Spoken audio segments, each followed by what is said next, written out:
Ils ont été repérés sains et saufs et les services de secours sont au travail, mais il faudra visiblement beaucoup de temps pour remonter les 3 hommes. Jean-François Garcia et Jean Delguidis, reportage.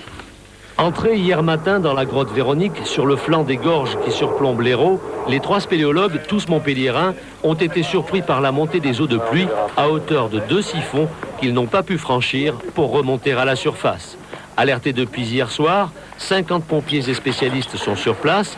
Ils sont désormais en contact avec eux et tentent de faire baisser le niveau de l'eau des siphons pour les extraire de la cavité.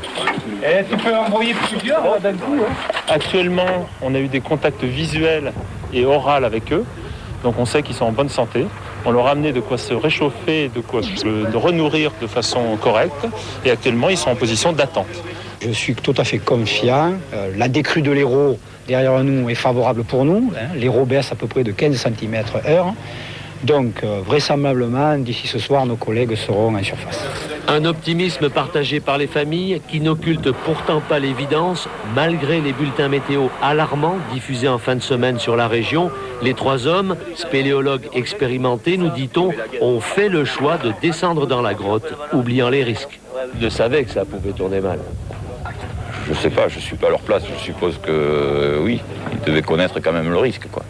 À l'heure qu'il est, les sauveteurs ont largement entamé le pompage des siphons. Ils espèrent pouvoir parler directement aux 3 spéléologues en milieu d'après-midi. Et j'ajoute que depuis vendredi, pour une plongée dans le gouffre de la Pierre Saint-Martin, dans le Béarn, les pompiers sont sur les lieux, ont déjà plongé pour tenter de retrouver le groupe. Le cyclone Georges continue sa progression le long des côtes américaines. 2 hommes suspectés d'avoir tué le petit Adrien, parti vendredi pour le gouffre de la Pierre Saint-Martin. Les pompiers sont sur les lieux, ainsi que les gendarmes qui ont plongé plusieurs fois sans succès. Leur travail est très difficile. Sur place, Jean-Yves Gros. Inquiétude pour les familles des 4 jeunes spéléologues âgés de 22 à 28 ans, originaires de Villefranche-de-Conflans, dans les Pyrénées-Orientales. Cela fait maintenant plus de 50 heures qu'ils sont partis pour une expédition qui ne devait pas dépasser plus de 36 heures. C'est un de leurs amis, d'Oloron-Sainte-Marie, à quelques kilomètres d'ici, qui a donné l'alerte hier soir. Coup de chance, les services de secours, pompiers, gendarmes et spéléologues étaient en exercice dans la région. Mais la première exploration de la nuit passée n'a rien donné. On a mené une recherche la nuit dernière sur la moitié du réseau. Le réseau fait 8,5 km de long. On a fait la partie inférieure du réseau, on a fait la moitié du réseau, et ils ne sont pas dans cette partie-là. C'est-à-dire qu'ils rentrent par la partie supérieure, ils vont ressortir par la partie inférieure, donc on sait qu'ils ne sont pas à la fin. Mais depuis 17 heures, une deuxième équipe de secours s'est engouffrée au départ d'une autre des très nombreuses entrées du gouffre. L'émission de l'équipe de reconnaissance va être de prendre contact avec eux, de les réalimenter, de les réchauffer, de leur donner de l'éclairage. Et puis selon l'état dans lequel ils seront, on prendra contact avec le médecin qu'on a déjà mis, qui nous suit depuis chez lui. On fera un bilan avec eux, on verra si on peut les remonter. Les 4 jeunes spéléologues que les secours espèrent bien retrouver vivants doivent maintenant surmonter une double épreuve, physique et psychologique, puisqu'après plus de 50 heures, ils ont épuisé leurs réserves de nourriture et de pétrole de leurs lampes, ce qui les plonge dans un noir total. Soulagement en revanche dans l'Hérault. Une équipe de secours est remontée du gouffre de la Pierre Saint-Martin sans avoir trouvé de traces de ces hommes. En tout, une vingtaine de gendarmes et de spéléologues sont mobilisés. La Louise. Les secouristes les ont repérés. En revanche, dans le Béarn, 4 autres sont portés disparus depuis ce matin. Ils exploraient le gouffre de la Pierre Saint-Martin. Les secouristes ne les ont toujours pas localisés. De son côté, Sandrine Le Chevalier, l'épouse du maire de Toulon, n'a empoché que 48,5% des suffrages exprimés. C'est surtout l'électorat. Ils auront attendu les secours plus de 48 heures, terrés dans une galerie à 660 mètres sous terre. Ces 4 spéléologues expérimentés ne s'attendaient pas aux violents orages qui ont éclaté dans les Pyrénées, tandis qu'ils exploraient un gouffre.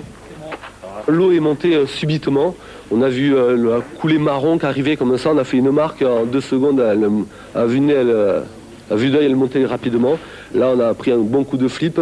Il y en a quand même 2 qui se sont fait emporter. On a jeté la corde, on a pu les rattraper. Et on a pu se mettre à l'abri au-dessus. Du moment qu'on était à l'abri, c'était bon, quoi. À la surface, une 50aine de personnes ont œuvré jusqu'à la délivrance vers 7 heures ce matin. Des gendarmes, des pompiers et d'autres spéléologues spécialisés, eux, dans la coordination des secours et le soutien psychologique.